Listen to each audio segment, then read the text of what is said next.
Right then, so bumpers on a stand. It's off the car. We're just pulling these out, and this is what we're going to replace. So these in here. Now I'm going to make two cardboard ones, so I'm not sure if I'm going to keep them inside this mold in here, or if I'm going to make it fit completely round and get rid of that moulding. Now hopefully you can see that in the shot, because I did that with the wind mirrors the other day and you couldn't even see it. So what we're going to use is this. Facebook Marketplace. Some nice brushed chrome matte plastic.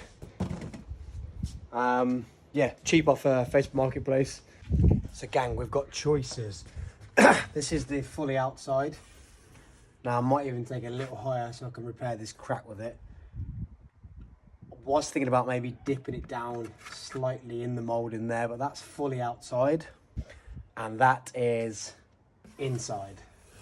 Now we could go 50-50, follow the mold in and kick it out this end so it's smooth there, which might be the way I go forward, but what do you think? So this is inside the moulding. And the one before was outside the moulding. We've got choices. So you have to remember this is for aerodynamic purposes, but not for how it looks. So when inside, it still might create a slight bit of drag over the top, maybe, but where on the outside, it's fully smooth. But we have got a slightly look at looks as well. Right, so gang, we've opted for the inside the moulding. It just looked a bit plonked on there when it was on the outside, and I do believe aerodynamic wise, this for me isn't going to make a difference. We're not running 1,000 horse. We've got a lot of other aerodynamic issues. Sound like Mater from Cars. Precision, speed, and aromatics. Aerodynamics issues on the car. So we're just going to opt for them sitting inside to give that smoother effect. It's going to be way better than the big holes that we're actually just creating two big giant windsocks behind the bumper where the wheel arches are. So we're going to cut our angle alley now, and we're going to put, I think maybe 1, 2, 4, maybe 2 across the top, 1 on the end, maybe 2 across the bottom actually, because then it tucks in the end there. That doesn't need one, and pop rivet those in. So let's cut the angle iron. So what we're going to do, we're going to use this alley right angle. I'm going to cut sections about this big, drill a hole, then we're going to pop rivet it to here, and then pop rivet the panel in place in there. Now the hardest part of this is going to be cutting it and not scratching the chrome plate. I am going to try a jigsaw first with a fine blade, and don't want to rip the edges too much. But I'll never ever cut alley or chrome plate in and don't scratch it or make it worse. So I've gone around my stencil here, fixed up this slight line here, which I hadn't made a great stencil, it dipped in a little bit. I have masking tape this nice bit of black so it doesn't scratch the nicer side, and we've got our jigsaw with a fine blade. Going to give this a go. I'm probably going to clamp this to the wood as I cut each bit, because I don't want it moving and causing a bad cut. And also I've used a thick marker pen. I'm going to cut down the center of this marker pen line, so this section is slightly bigger than the stencil we made, just in case there's any issues. We can always make it smaller, but you can't make it bigger. We have got the first one cut up, and we're going to cut the second one up.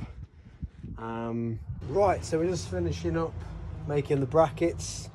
I'm just going to take off the burrs, and then we're going to pop rivet them to the bumper, and then pop rivet the plate to these. So this is a little more difficult than I expected it to be, but we've got it bent now. It follows the shape of the bumper.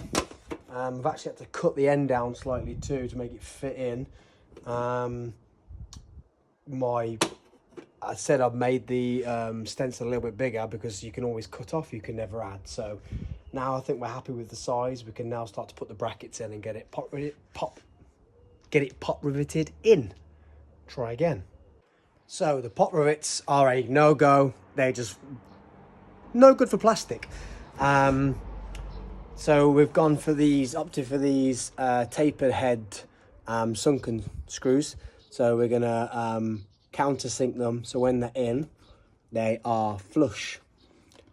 So this is the first one in.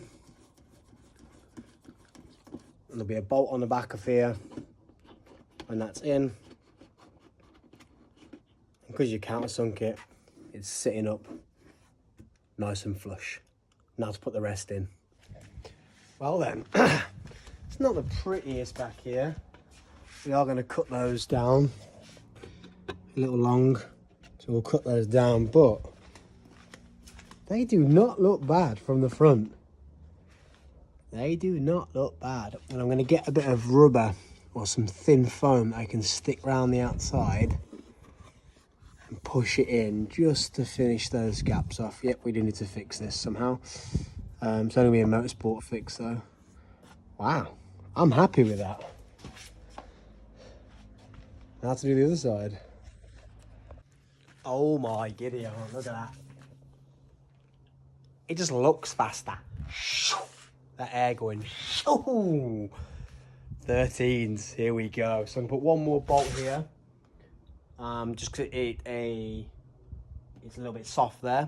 And then we'll get doing the passenger side.